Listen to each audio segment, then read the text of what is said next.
darlings. Ngayon naman ay magtutubero tayo dahil lost yung ating ito.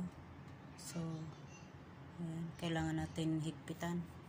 So, titingnan natin dito mga darlings. Tingnan natin.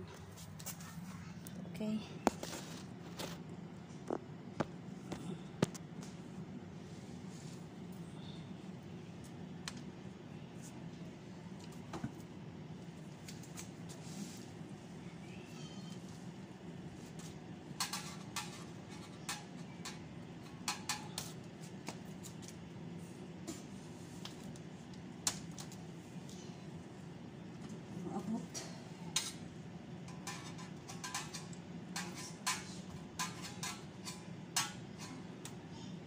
Kailangan mahigpitan mga darlings.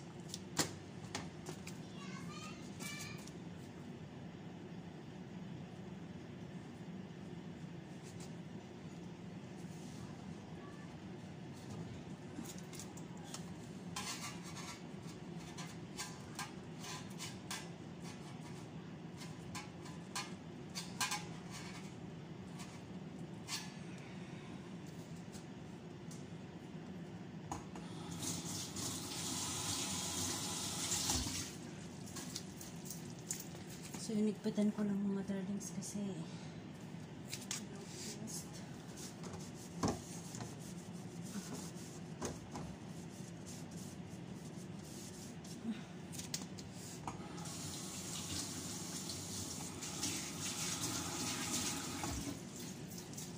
so, ayan, okay na siya. So, okay na mga darlings. So, dito lang siya mga darlings, dito ko lang siya hinigpitan sa ganito, same na ganito yung tornilyo niya kasi maluwang na, baka magbuhos yung mga mabuhos yung tubig dito sa kitchen at bumaha tayo dito. So yan ang mga panglinis namin darling. So ito yung mga sa glass, so ang dami diba, so ito yung mga photo na ginagamit namin. So itong percel pang ano to, pang machine sa mga dekulay. So ito sa abaya. So ito mga pang abaya yan. Ayan. Mga dishwashing liquid. So ang dami. So ito para sa ipis.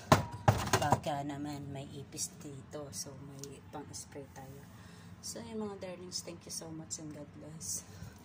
So medyo okay na siya mga darlings. So hindi na siya medyo higpit na siya.